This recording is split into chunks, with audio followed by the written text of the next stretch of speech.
I'd like to welcome you to our webinar on highly sensitive children in school. My name is Michael Pluess.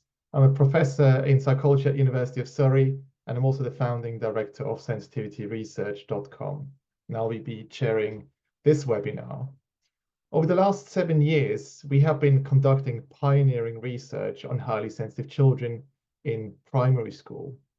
This work has been funded by Jacobs Foundation, and it includes 2 longitudinal studies that we've conducted in Switzerland and in the United Kingdom. And one outcome of this research, besides several publications, is a range of new resources for teachers, practitioners, and parents. So today in our short webinar, the different members of the research team will present the context, the findings, and the resulting resources from this research project. So let me talk you through the program. So in the first few minutes, it was my pleasure to welcome you and introduce the program, and that will be followed by an introduction to what sensitivity is. That will be done by Professor Francesca Lionetti, who is based at the University of Pavia in Italy. And then Professor Luciana Castelli will talk to us about the importance of school, especially for those highly sensitive children. She's a professor at SUPSI in Switzerland. This is then followed by a summary of the research findings by Dr. Jenni Kahkonen, who has been completing much of that research and carried out as part of her PhD. And then we will present the new resources. Will be done by Hirst. She'll talk us through all the different resources that are available at the moment. And then we'll have opportunities for questions. We have a Q&A, and please feel free to use the chat as well as the Q&A function in Zoom. And we'll have about 10 minutes for questions, potentially longer, depending on how everything goes. And then we'll just end there. So that's pretty much it. There will be time for questions at the end of the webinar, but you can use and the questions in the Q&A and chat function during the different presentations, and we will try to answer some of those questions already then. And that's all I had to say at the beginning. So I'd like to hand over to Professor Francesca Lionetti. Thanks, Michael, for the introduction. So we start with what sensitivity is about. A high sensitivity, it's a natural temperament trait. It has biological foundation and it correlates with gene, but as other personality traits, it's also influenced by environmental experiences and our life experiences. Being a highly sensitive, it means to be more aware of what is going on around us, but also from the inside, and it makes us more receptive to both external and external stimuli.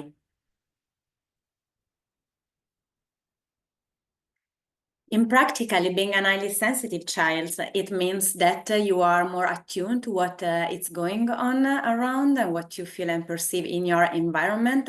And this is related to be a deep thinker, to reflect more deeply about things. This deep reflection of on things, it's also related to a stronger emotional reactivity, both positive and negative, in relation to both positive and negative environment. From a physical point of view, being a highly sensitive child, it means also that you are, or an highly sensitive adult, it also means that you are more sensitive to physical stimuli, like, for example, loud noises, bright lights, and some types of fabrics. You may be more disturbed by some types of tissues, for example, but you are also more attuned to the others in relation to the others' emotions. So you may pay more attention to social relationships as well. Being highly sensitive means that you are more receptive to positive experiences. So if you encounter a positive environment, you will be more likely to flourish. A common question is the extent to which sensitivity overlap or it's different from other neurodevelopmental conditions, as for example ADHD and autism. And what we know is that sensitivity, it's a normal basic temperament and personality trait, so it's not the same as having a clinical diagnosis. It can overlap with ADHD and autism, meaning that you can be highly sensitive and have one of these neurodevelopmental conditions, but usually a high sensitivity can be more easily managed with self-care, even though if you meet an environment that is overwhelming, then you may feel overwhelmed by stimuli if too much is going on around you. We talk of sensitivity often as a category, but indeed the sensitivity is as other temperament and personality trait in a spectrum, so it's a continuous trait. Highly sensitive individuals are around 25–30% of the population, and in the empirical literature are often referred to with the metaphor of orchids, because they are more receptive and strongly influenced by both negative and positive environmental conditions. And then we have around 25–30% of the population that is low on sensitivity, as captured, for example, by the metaphor of dandelions. Low sensitive individuals are receptive to some extent to the environment, but are less receptive and influenced by environmental exposure compared to highly sensitive individuals. And then the majority of individuals fall within a medium sensitivity range, as captured by a common flower as for example, tulips. The implications of being high or low on sensitivity depends on the environment. So, for example, if a highly sensitive child is exposed to a negative or simply sometimes less than optimal or too stimulating environment, they suffer more than others. They may go more easily towards negative developmental consequences, but if the environment is positive, they flourish to a higher extent than others. On the other side, individuals with a lower sensitivity tend to be more resilient in the face of negative environmental exposure, but they are also able to benefit to a less extent compared to highly sensitive ones of positive environments. And now I give the word to my colleague, Luciana Castelli, who will introduce you to the concept of sensitivity in the context of classrooms and school. Thank you, Francesca. Thank you, Michael, for the introduction, and Francesca for the presentation, and good afternoon to everyone. In my presentation, I will be sharing and explaining why it is important to create a positive environment at school when we think of highly sensitive children and students. First of all, we all know that schools are important developmental contexts for children. In fact, research has shown that the quality of teacher-child relationship and classroom interaction, in generally speaking, the quality of the classroom and school environment plays a crucial role in children development in terms of social, emotional, and academic adjustment.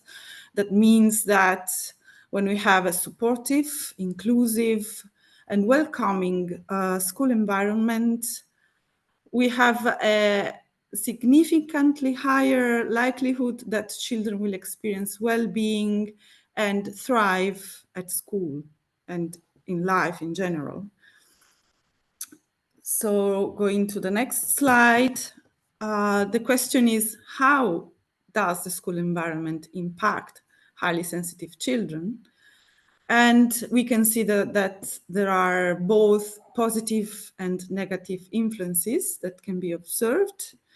On the negative side, we know that schools, for instance, impose time constraints and put pressure on the performance, for instance, by evaluating and scoring and grading all the children. And this might lead to stress and condition of anxiety and pressure, and related to pressure. Another point is that classrooms can be an overwhelming environment for children, especially highly sensitive children, because they're often filled with bright colors, stimuli, and noises and people. And while this might be considered rich for the majority of the children in terms of being stimulated towards learning, this might be overwhelming for highly sensitive children in light of what we have heard from Francesca before. And social judgment is also something that we all know is present in school, in the school setting, and this can also heighten anxiety and self-consciousness among highly sensitive children. Lastly, highly sensitive children, as we have seen before, represent a minority among all the children, and they may experience feelings of exclusion, isolation, and a sense of being misunderstood and not belonging to the school environment or the classroom or the peer group. On the positive side, so on the next slide, we can see the bright side of the school environment. We can see that there is a potential for school to provide opportunity for highly sensitive children to thrive through and in the school environment. For instance, we know that school teaches explicitly and implicitly emotional awareness and regulation. And also empathy and prosocial behavior can be stimulated through social interaction with peers and educators and teachers at schools. Furthermore, we know that analytical thinking and abstract reasoning are actively developed at school. Creativity and as well as problem-solving skills are also encouraged and refined. And finally, deep thinking and reflection on the consequences of one's actions are recognized and valued in the school environment. And these are all characteristics that might be flourishing for highly sensitive children in the school environment, and thanks to the school environment. So the next question would be then, what really does work in the classroom? And what we have learned so far from the experience of a few children, that after implementing strategies to improve the quality of the school environment, they have observed several positive effects on the whole classroom, and especially among highly sensitive students. For instance, it has been observed reduced overstimulation and feelings such as frustration, a feeling of exclusion or being misunderstood, as we mentioned before, as a risk. It was also being observed the reduced emotional reactivity in relation to an improved self-regulation, emotional self-regulation and development of self-regulation strategies. It has also been observed an enhanced depth of thought and richer expression of the reflection of children, increased sense of acceptance, appreciation, and peer belonging and school belonging, stronger expression of positive social and relational traits. As Francesca mentioned before, this might be one of the positive characteristics of highly sensitivity, and improved on the didactical and academical point of view, improved the concentration and sustained engagement in activities. So to conclude, while we know that there is a large body of research on sensitivity among children in relation to the family environment, the knowledge of sensitivity and how it manifests within the school environment was and it still is a bit scarce. And there is also a lack of research in the educational context regarding the relation or what might affect teachers' strategies and practices, knowing and recognizing highly sensitive children in school. So I think with that, I think I can gladly hand over to my colleague, Jenni Kahkonen, I hope I pronounced it right, which will be presenting the research we have conducted together in UK and Switzerland. Thank you for your attention. Thank you, Luciana, Francesca, and Michael. So I'll be presenting the summary of the findings of the Sensitivity to School project. So as people before me have said, this has already been ongoing for about 7 years. And Michael, Luciana, Francesca, and I were involved in it. And this was what my PhD was based on. Next slide, Cherry, please. Great. So the aims of this project were to develop and validate new sensitivity measures, to research sensitive children's emotion recognition skills and attention, and to research the relationship between sensitivity and psychosocial and academic outcomes in Switzerland and in the UK. Next slide. So we had 2 longitudinal samples. The first one was in Ticino, Switzerland, where we had 220 children, as well as their teachers and parents.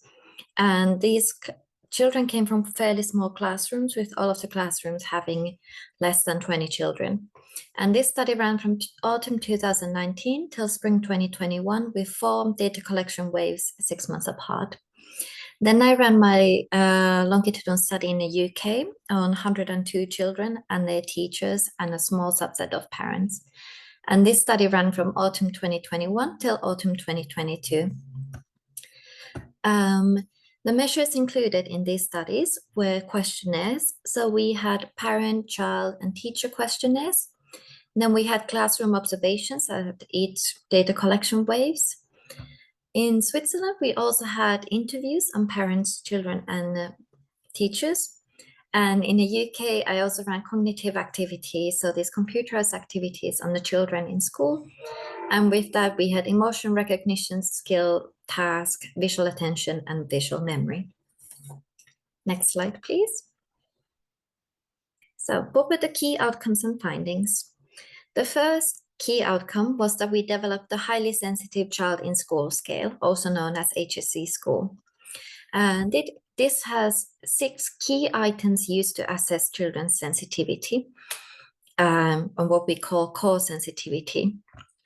So these items are: easily notices how others are feeling, is thinking deeply about things, is very sensitive to injustice, gets easily distressed when other children are fighting, appears to feel things deeply, and tries hard to avoid making mistakes or forgetting things.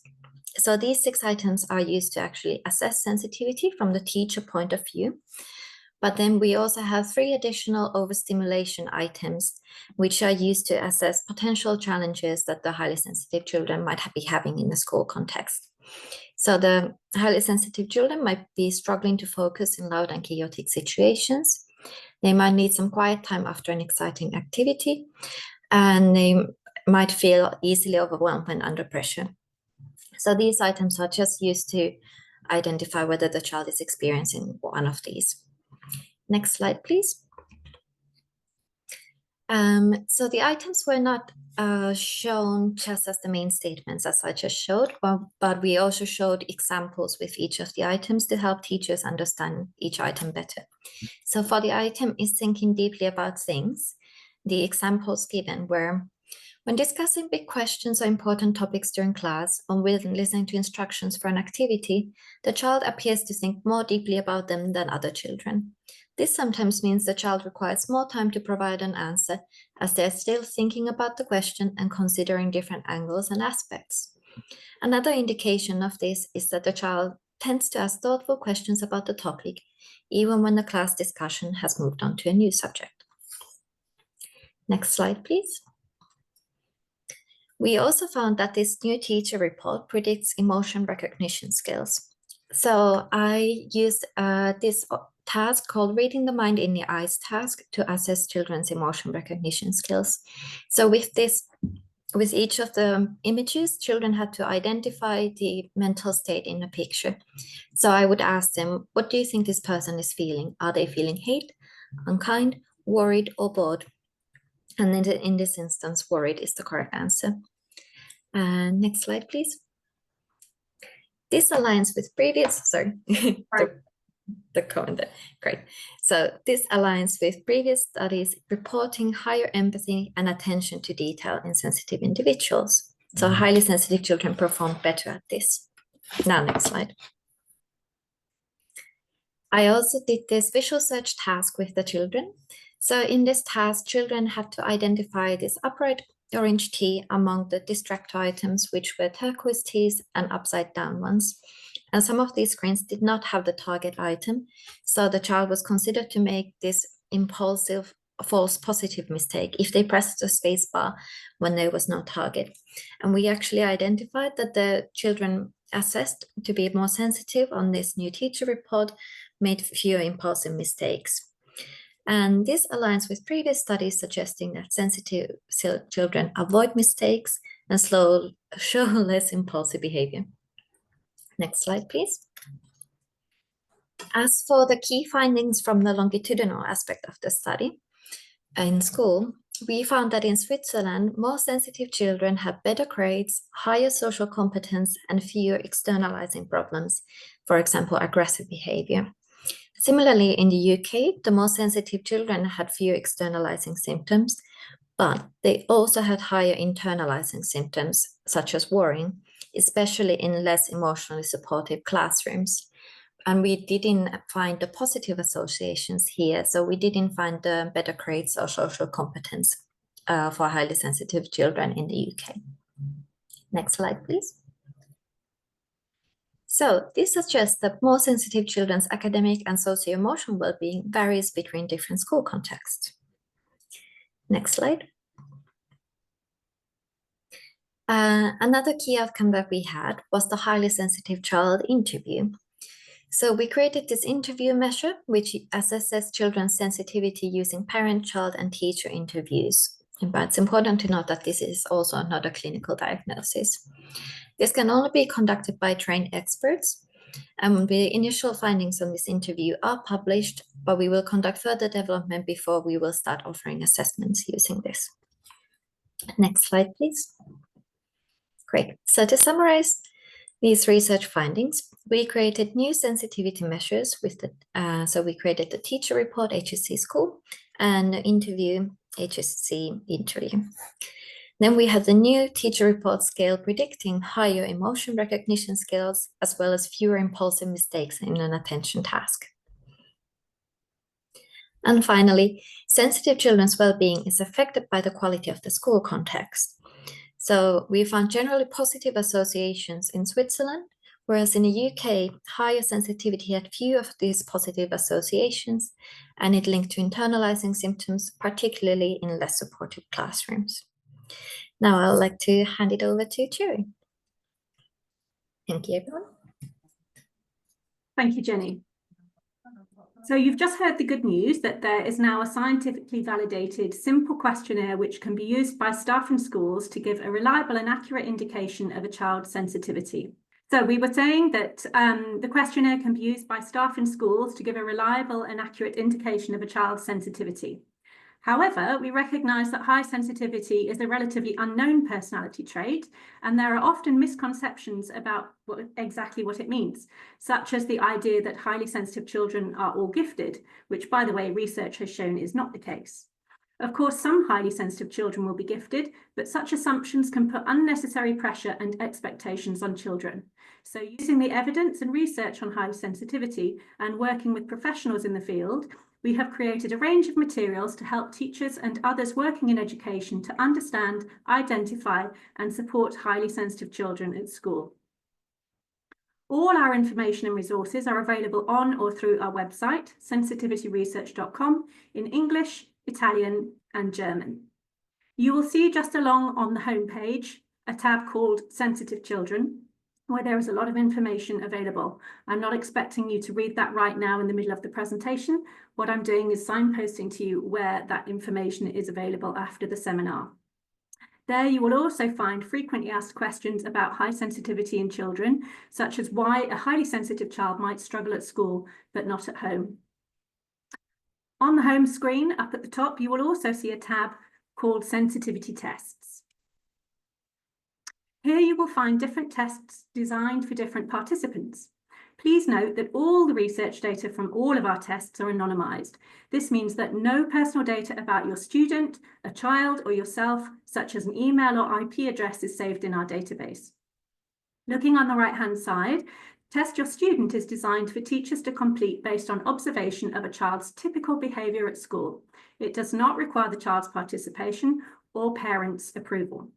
It is not a diagnostic test, but it gives an accurate indication of the level of sensitivity of a student and if their sensitivity is causing challenges in the school environment. The test is based on the research findings Jenny just explained to us, so for children aged 6 to 10. But in reality, the findings will be applicable either side of these age ranges. So how does it work? First of all, we recommend you create a child code for privacy, which you will see up on the top left of the screen.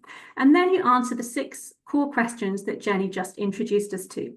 Additional detail is available underneath each question to help answer in case you need some more specific prompts. The answer to the first 6 questions determines an overall score of sensitivity, which you can see here on the results dial. This student has scored 6, which indicates high sensitivity, which I remind you includes 25 to 30% of the population.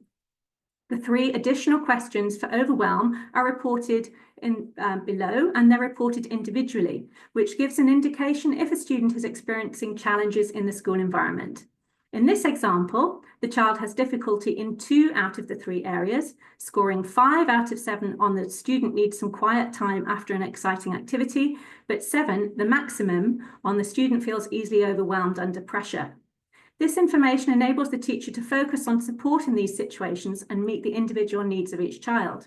They might build the child's awareness for the need for self-regulation in certain situations and work with them to develop strategies to help them do this. Online results from the test can be emailed to you, or if you prefer, we have a paper copy of the questionnaire for school records. On this paper version, instructions are given on how to calculate the results. But once you have the results, how do you know what is going to be helpful to a highly sensitive child? Some teachers are unfamiliar with the trait of high sensitivity, so we have created a short interactive training module to explain more about the personality trait and how it can affect a child's experience of school. To request the free training module in Italian, German, or English, you can sign up on the top tab. So you can see here the Sensitive Children button has a drop-down menu to go directly for the teacher training. You can sign up on the home page. You can sign up on the Sensitive Children page. Through all of these routes, you will be directed to a screen to request a link to the module, which will be sent to your email address. The training module takes up to 1 hour, but is designed to be completed at your own pace. You can go back to it later if you are unable to complete it in one sitting, or to go back to it for future reference. There is an audio for those who prefer to participate in the training on their phone and to increase accessibility. You can see that with the black arrow and the bar at the bottom of the screen. The module content is designed to help teachers discover the trait of sensitivity, what it means and why it's important in the classroom, to explore the evidence behind the character trait, to learn how to identify highly sensitive children, and to uncover top tips and insights to help support highly sensitive children at school. This is an overview of the content of the module. The module begins by exploring different meanings of sensitivity, and by no means is that understanding of the meaning of the word consistent between people, between languages, or between cultures. However, what we do say is that there is clarity on what high sensitivity means from a psychological and a behavioural perspective. The module contains information on questions such as the balance between nature and nurture. We have worked with expert practitioners in the field to explain aspects of high sensitivity, such as gender differences. Here, the clinical psychologist, Tom Falkenstein, explains that whilst girls and boys are equally likely to be highly sensitive, cultural and social expectations can affect how a child experiences and expresses their sensitivity at school. Boys may feel more pressure to fit in with masculine stereotypes and hide their emotions, whereas girls may feel more able to express their high sensitivity. The main part of the module explains why an awareness of high sensitivity is important in schools. For example, drawing on research that found that highly sensitive children who had conflict with their teacher experienced worse mental health 6 years later. Teachers are well placed to identify and support the characteristics common to highly sensitive children, as they understand the norms for the age group and are trained in observing and assessing behaviour. Interactive activities such as this drag and drop activity throughout the module are designed to help understand how high sensitivity can impact a child's experience of school and dispel some of the myths and misconceptions about high sensitivity.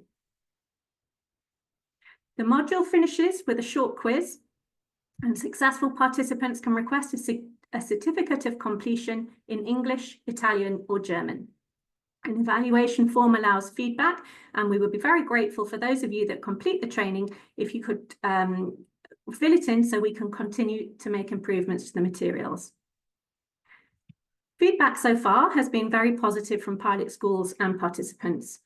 For example, here we have a quote from a UK teacher who hadn't realised that high sensitivity affected so much of her class. And here a quote from an Italian teacher who felt that the practical advice was especially helpful.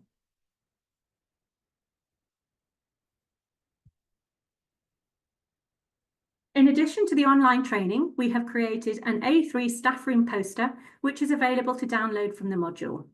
It highlights key facts about high sensitivity, provides a reminder of the key characteristics, and includes some of the top tips for teachers of highly sensitive children. The QR code links directly to the training module sign-up page. For those of you who prefer to have paper records and resources to hand in class, we have a leaflet with guidance on how to use the paper copy of the questionnaire. Again, there is a summary of the trait of high sensitivity, a reminder of the key characteristics, and instructions on how to complete and score the questionnaire. All these materials are available in English, German, and Italian. We also collected top tips from teachers, practitioners, and research to help stimulate ideas and discussion on how to adapt the teaching and the school environment to help highly sensitive children thrive at school. For example, allowing extra thinking time, as due to deep information processing, highly sensitive children may need more time to think or answer questions. You have seen that with Jenni's research evidence. We suggest that teachers avoid putting highly sensitive students on the spot, as they may struggle under pressure or when being watched, as they hold themselves to high standards and are reluctant to make mistakes. It takes time for a highly sensitive child to adjust to new situations and feel confident to participate. And often this can be seen as shyness or a reluctance to join in, when in fact they are just assessing everything about a new and unfamiliar situation. It's important to note that each child experiences aspects of high sensitivity in their own unique way. A child does not have to have all of the aspects of sensitivity to the same degree. So teachers can use the answers from the overwhelm questions to begin to identify suitable strategies in the classroom to improve the child's resilience and well-being. Our goal is not only education about highly sensitive children in schools, but also to facilitate meaningful changes in the classroom environment to improve their experience of school, reduce overwhelm and overstimulation. All of these resources are also available on our website. You can become a free member to keep up to date with new information in the field. On the home page here, you go to the Members tab, which is the pink button along the top. You would then select Join as a Teacher, enter your email details, and then once a member, you will have access to these and all future materials. In addition to the online training, we're happy to offer in-person workshops designed for each school or group of schools according to their individual needs and resources. This workshop covers all the content of the online training, but goes on to explore how each teacher's own sensitivity might impact their teacher-student relationships, as well as a guided discussion and activity planning for schools to make practical plans to act on the new information. You can see here positive feedback from teachers who participated in a live workshop. In one of these recent meetings, the idea was suggested that rather than seating a highly sensitive child who is easily distracted or overwhelmed on the carpet right in front of the teacher so that you can keep an eye on them, they would try to move this child to sit at the edge of the group with their back to a hard object such as a bookcase, so that information from the environment and other students was coming from more limited directions and was likely to be less distracting or overwhelming. These are all ideas that teachers have come up with themselves based on their own knowledge and experience. Other practical actions taken on board by schools included a quiet start to the day with supervised reading or colouring for children who find the playground overstimulating before school. Clearly, there are different ways to implement practical strategies to improve highly sensitive children's experience of school, depending on the environment and available resources. During the workshop, we work with staff to identify what is most applicable to your school setting. If this is something that sounds of interest to you, please contact us at info@sensitivityresearch.com. Whether you choose the online training or a bespoke group workshop, with up to 30% of children being highly sensitive, it's important for teachers to recognise and support this trait in the classroom, as it can have a profound effect on a child's experience and enjoyment of school. Tailoring teaching methods and creating a positive environment can enhance the student's success and help build resilience, leading to better outcomes for both the students and the class as a whole. As Jenny explained, we are also developing a professional interview. Work is ongoing to develop this interview for expert practitioners who wish to add high sensitivity to their work with individuals who may be having difficulties in everyday life. This will sit alongside their knowledge of neurodiverse conditions, which may co-occur with high sensitivity. Again, please contact us on info@sensitivityresearch.com to find out more about this. Thank you for your attention. I will now hand over to Michael to chair the Q&A session. Thank you very much for your presentations. We are really well with our time, so well done for that. So we now move to a time where we can discuss questions that you have, and thank you for all those that posted already in the chat and in the Q&A. Please continue to do so. And one question has come up is, we have everything, all the materials in 3 different languages, in English, in Italian, and in German. And there's a question whether we will make materials available in other languages. And at the moment, we're not at the moment doing additional languages, but we plan to do so in the future. It's a big job to translate the website and the training into different languages, but it's something that we are happy to consider if there is significant demand for one language. So if you think that there would be it would be important to provide it in your particular language, then please let us know. We're happy to discuss that and see what can be done. When it comes to the questionnaires are already available in more languages. The teacher scale, not yet, but it's possible if you're interested in getting involved in translating those. We do have an adaptation and a translation protocol. We use a high quality approach with a back translation process. And if you're interested in doing that, please get in touch with us. We'll share the protocol with you. And then we make the translated versions available on the website. So if you log in as a member, if you register as a member, and you log in the member section, you will find different translations of some of our measures. So today we presented the new measure, the teacher rated measure, but we do have self-report measures in multiple languages. And we have measures for adults as well, which you will find on our website.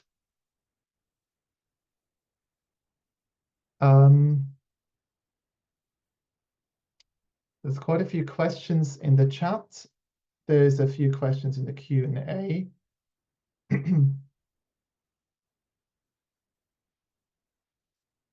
Maybe, Jenni, there's a question for you regarding the Switzerland and the UK differences. So Susanna de Monk-Mortier asked, would you be able to elaborate a bit around the backgrounds of the children and the school type? And maybe I'm adding to that how that might have resulted in different findings.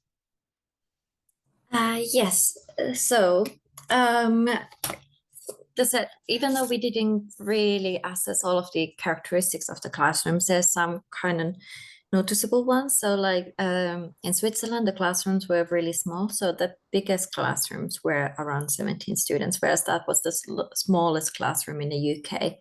So the UK classrooms were 7-30. And the Swiss schools were all around Ticino, but even though that included both rural and urban environments, the biggest city in Ticino, it has only 60,000 people, whereas all of the UK data comes from London. So even though we also have both urban and suburban schools from London, Obviously, London is completely different in terms of the population numbers.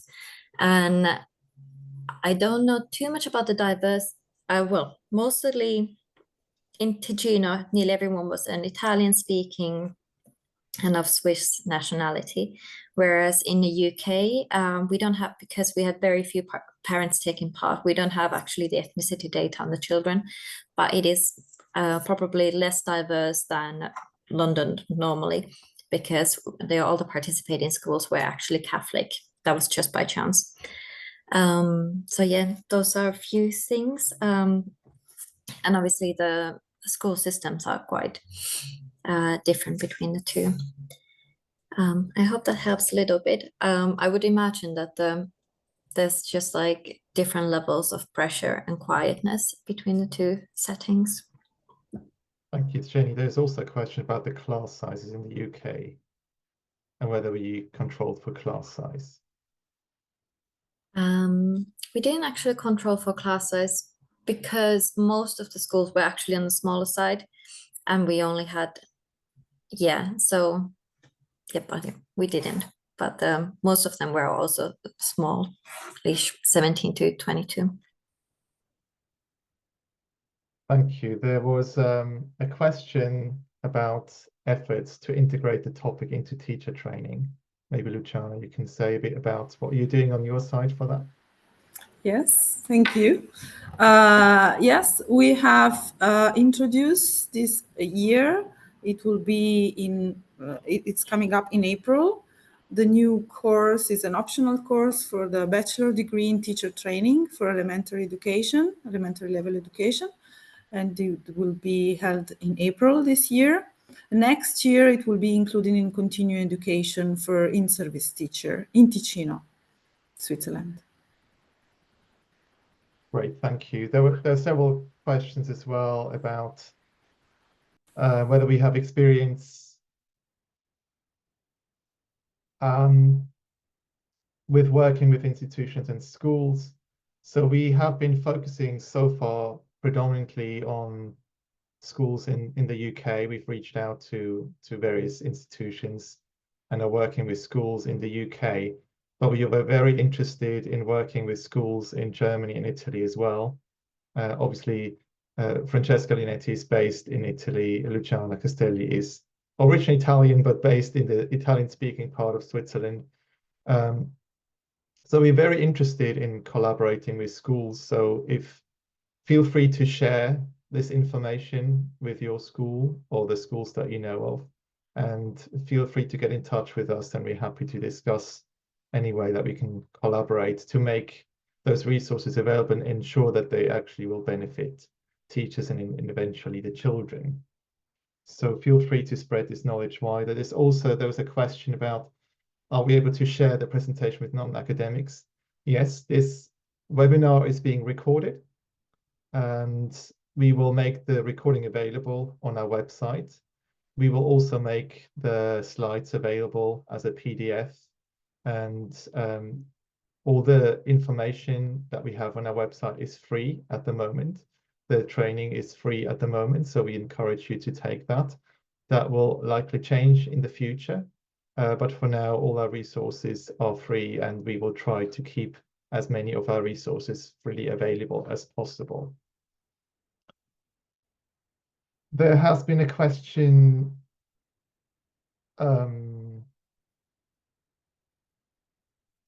so let me see.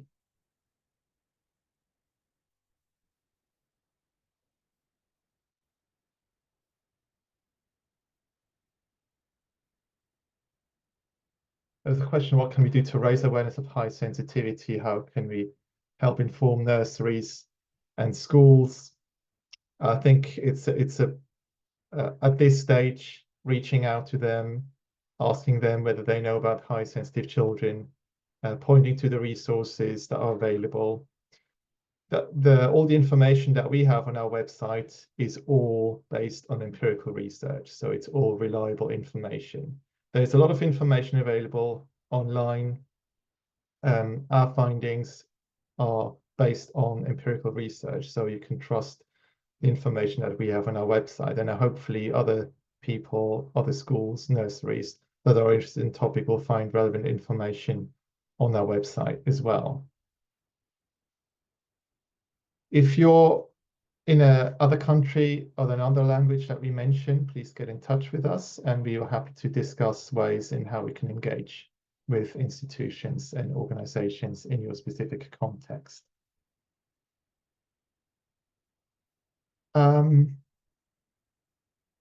Maybe if the others can ask you guys as well to have a look at the questions and see whether, because it's quite tricky to see all the questions.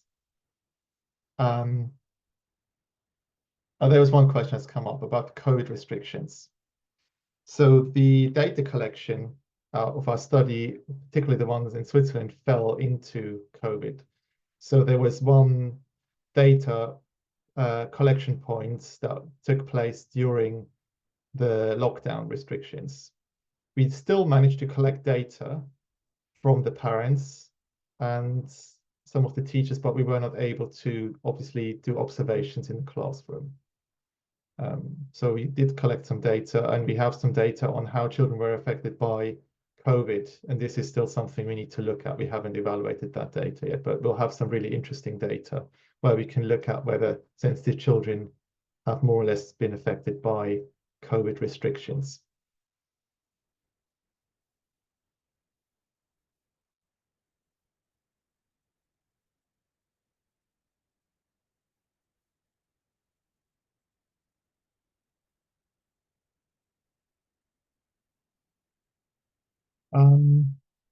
Let's see. Oh, we have one question that comes up often is about autism, ADHD, and high sensitivities. So as Francesca mentioned earlier, sensitivity, as far as we know, based on current evidence, is not the same as autism and ADHD.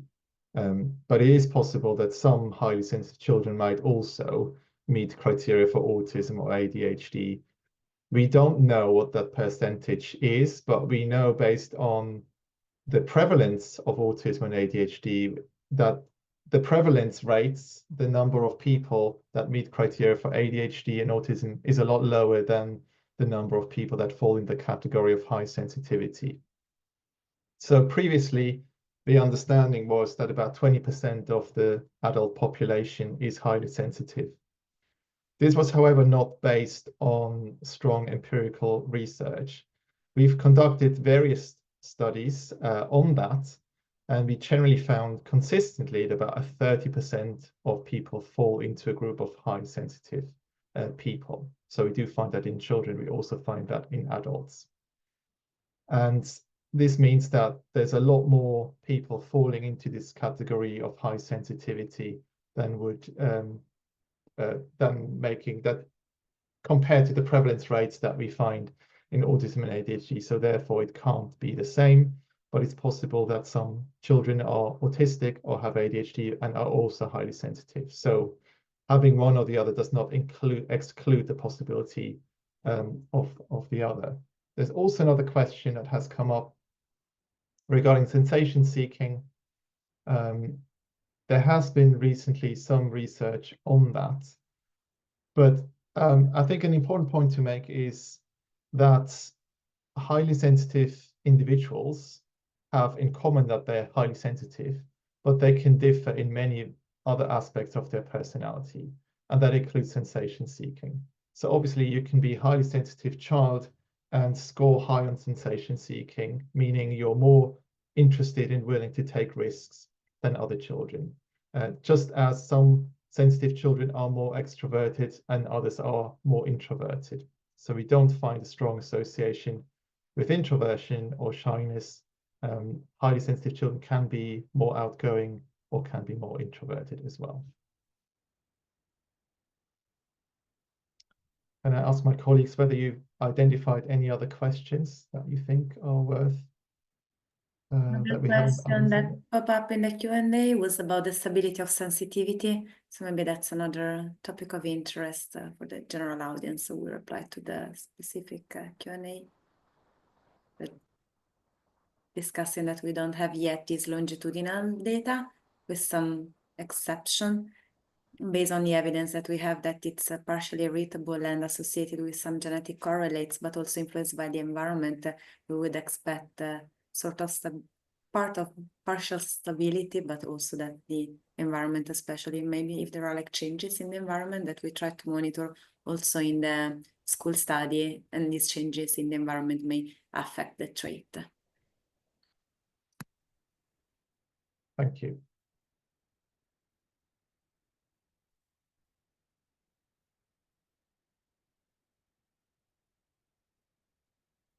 So generally, the questions about what can we do to raise awareness, it's basically informing people about sensitivity and that it's a scientifically recognized biological trait, has a genetic basis. And I think hopefully the resources that we provide will help contribute to better understanding of what sensitivity is and how it is recognized. There is a lot more research now on sensitivity than there has been a few years ago. And we will share and make that research widely available on our website, through our blogs, through webinars, and other events. There was one question, maybe that's the one, if there are no further ones, about the professional interview. So we've developed, as Jenni mentioned and Cherry, we developed an objective assessment, a professional assessment of sensitivity. The idea is, in contrast to questionnaires where lay people will estimate sort of the response, how to respond to these individual questions, the professional assessment is based on an interview of the child, but also the parents and the teacher, in order to get an objective idea of the sensitivity of the child. The people doing those professional assessments are experts in child psychology. They're practitioners, they're clinical psychologists. They all are also very familiar with autism, ADHD, and other neurodevelopmental conditions that could be overlapping with sensitivity.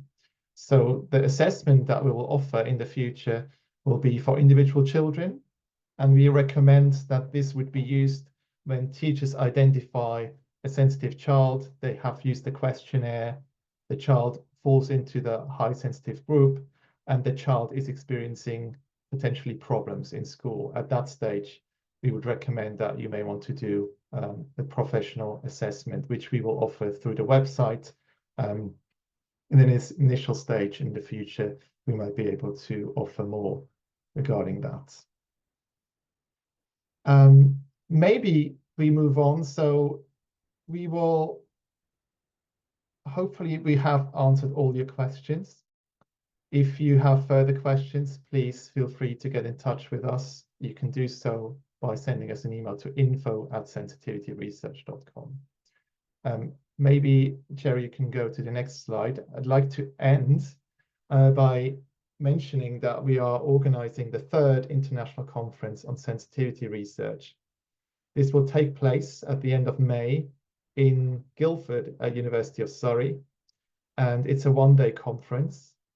And we have several invited speakers talking about different aspects, such as the biological background of sensitivity, how sensitivity relates to the experience of nature, and also the gut microbiome.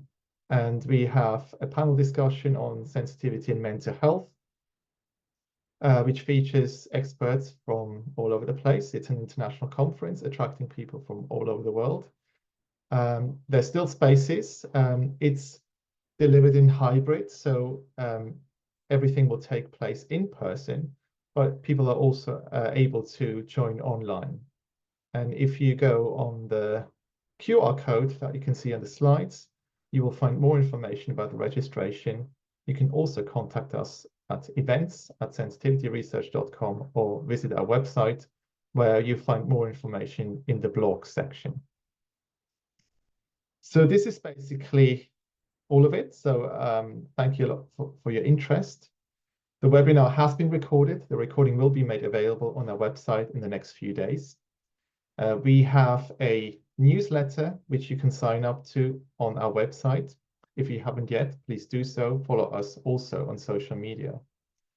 I'd like to thank all the presenters for their time and contribution, as well as all the participants for their attention. Hopefully our resources will be of value to all. Please share them widely, stay in touch as we keep adding new resources, and please let us know how you find the resources, whether you find them helpful. Let us know if you find any errors. Let us know if you think that we can make improvements. We are very interested in improving those resources. We want to ensure that highly sensitive children in school are able to flourish and are able to experience an environment that is ideal for them. So that's all for today. Thank you very much. I wish you a nice day, and we'll see you next time. Bye-bye.